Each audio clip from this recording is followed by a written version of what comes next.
Hi everyone, and welcome to Agum. My name is Uhlubikazi Njobane. I'm an exercise science specialist by profession, a sports conditioning trainer, but I clearly have other passions. On this channel, I seek to do what I call education without exclusion. And all that means is on whatever topic I speak on, I cover the science, I cover the facts, rather than being driven by my own emotions or my personal opinion. Doesn't mean that I won't give it though, but that is not the point.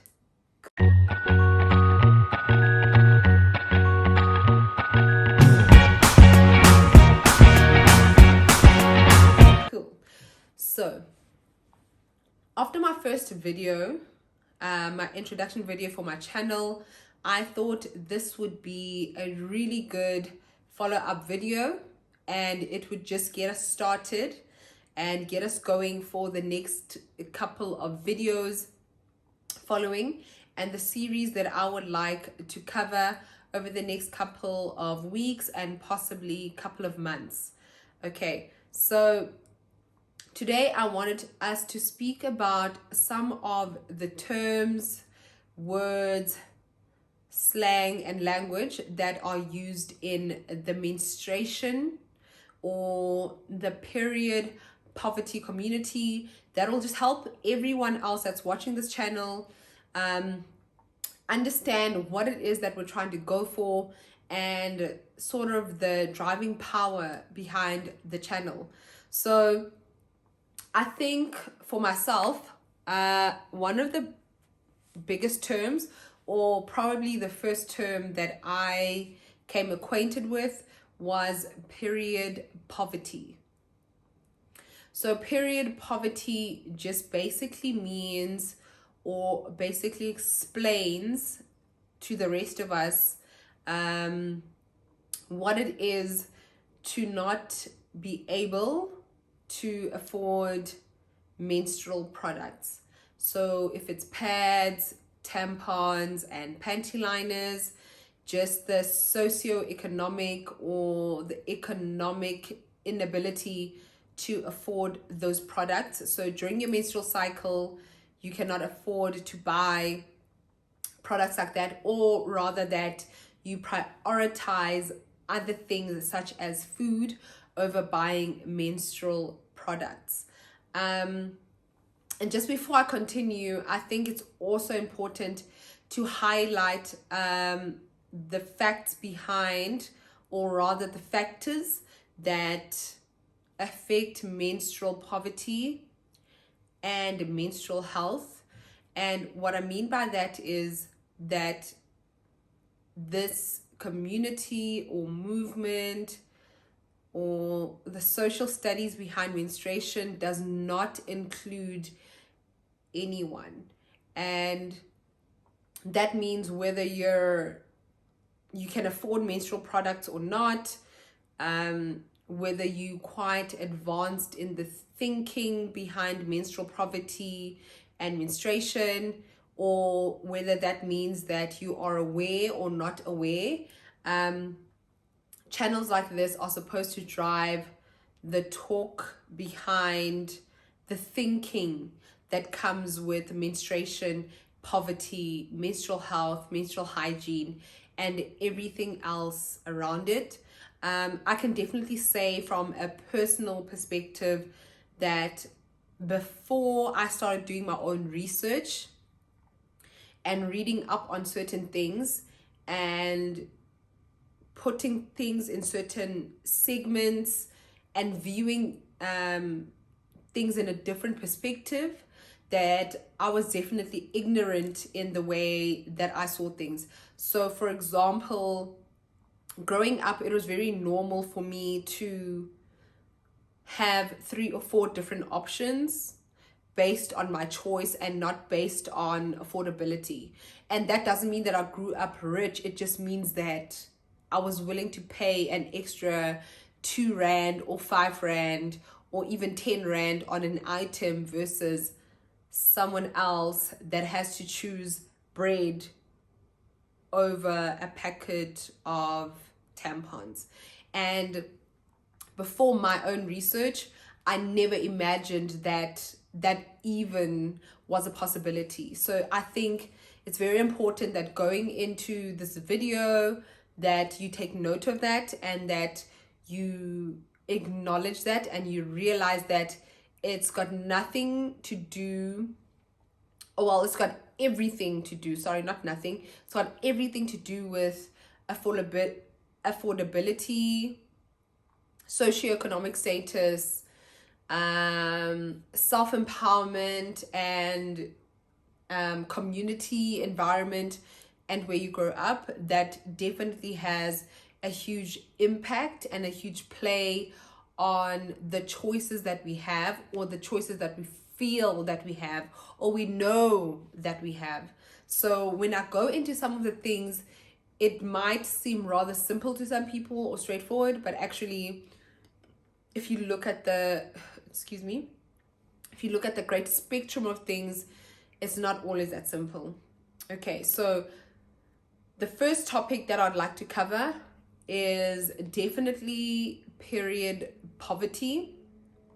And this speaks to, obviously, the inability to afford basic menstrual products, whether it be tampons or pads or panty liners.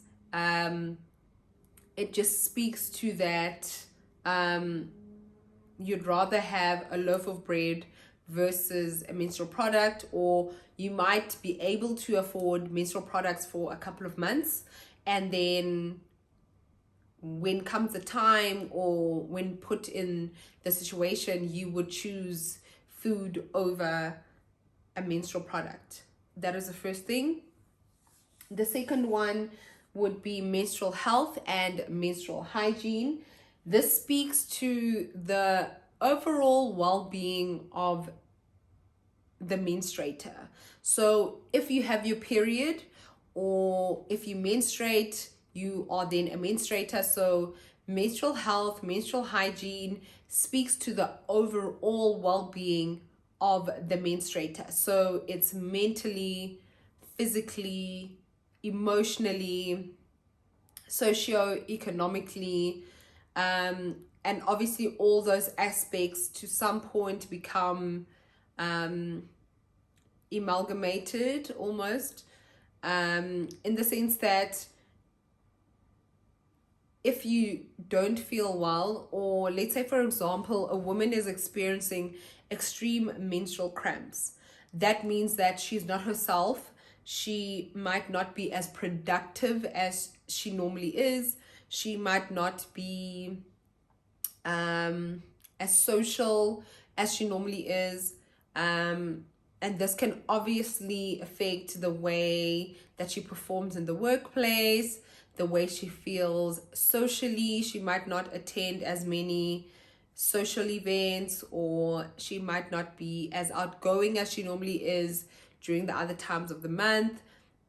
This is why it's important that menstrual health and menstrual hygiene also speak to the rights of the menstruator. So for example, if you were in the workplace and they say you miss 3 days of work, 2 days of work, 1 day of work for no apparent reason, menstrual cramps or menstrual pain or your menstrual cycle might have an effect on that because of other underlying issues like severe menstrual cramps, that might not be taken into consideration when considering the fact that Mondays, I know in our country, Mondays and Fridays are a huge factor because it's before the weekend and after the weekend. So that can also sort of fall under that category. The third factor would definitely be menstrual health and menstrual hygiene and the management of those two. So menstrual health, menstrual hygiene and management. This solely speaks to the privacy of the person that is menstruating, and it also speaks to things such as just at the top of my head, it would definitely be in rural areas. So we know that in some rural areas, especially in South Africa, where some schools in rural areas don't have the best bathroom or toilet facilities, whether it's due to hygiene, if it's due to the actual facility, like having an actual structure of a toilet.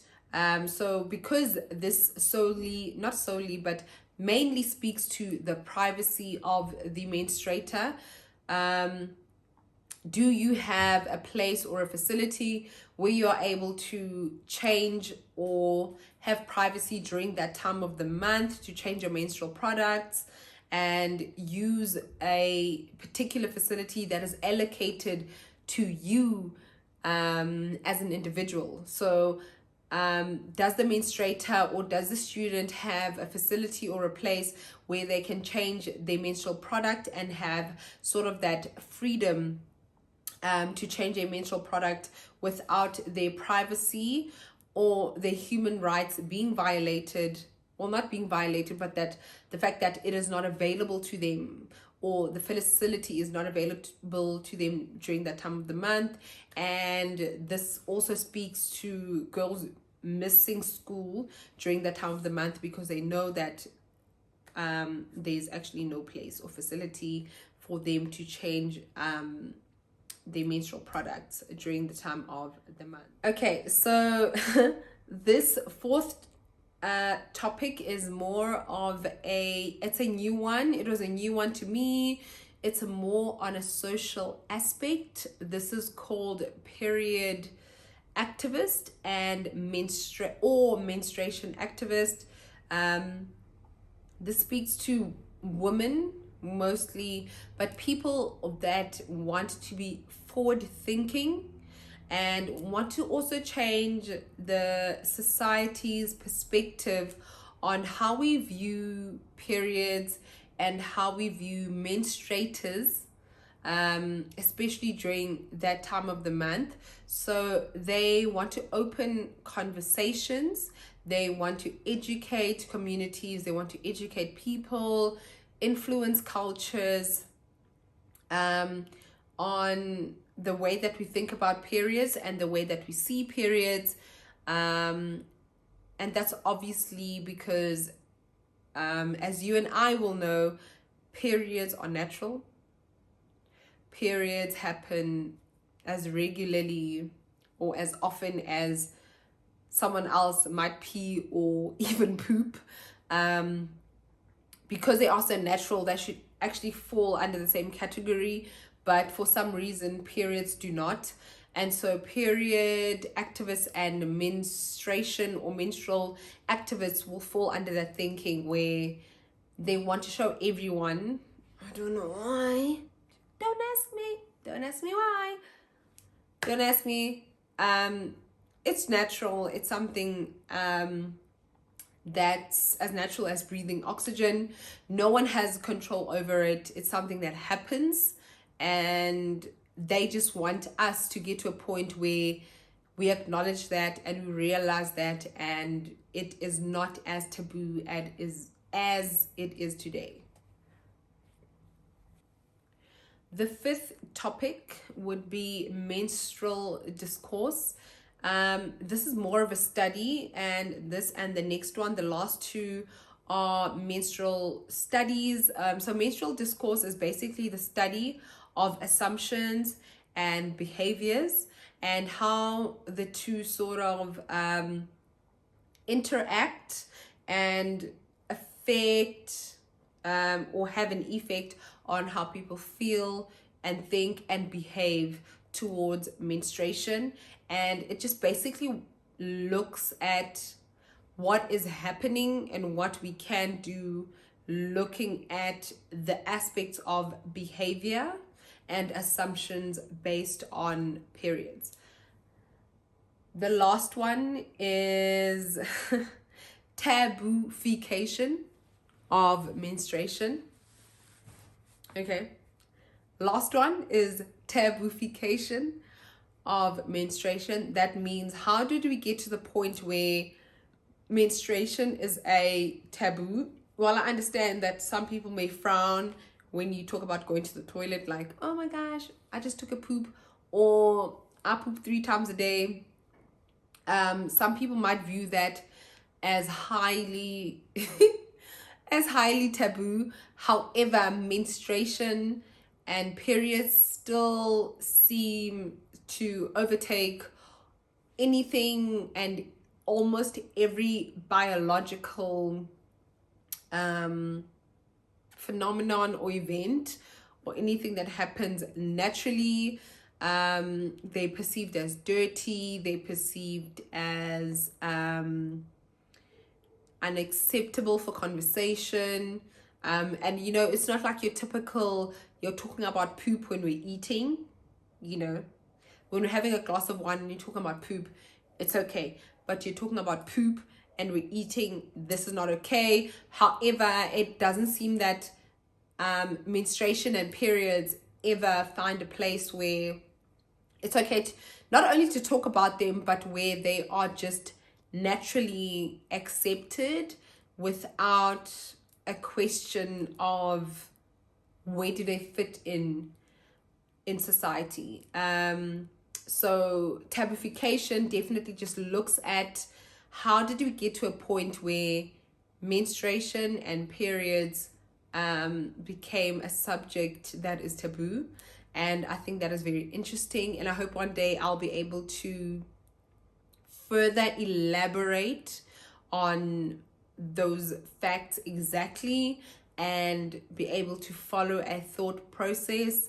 I will definitely say that I personally have like sorry.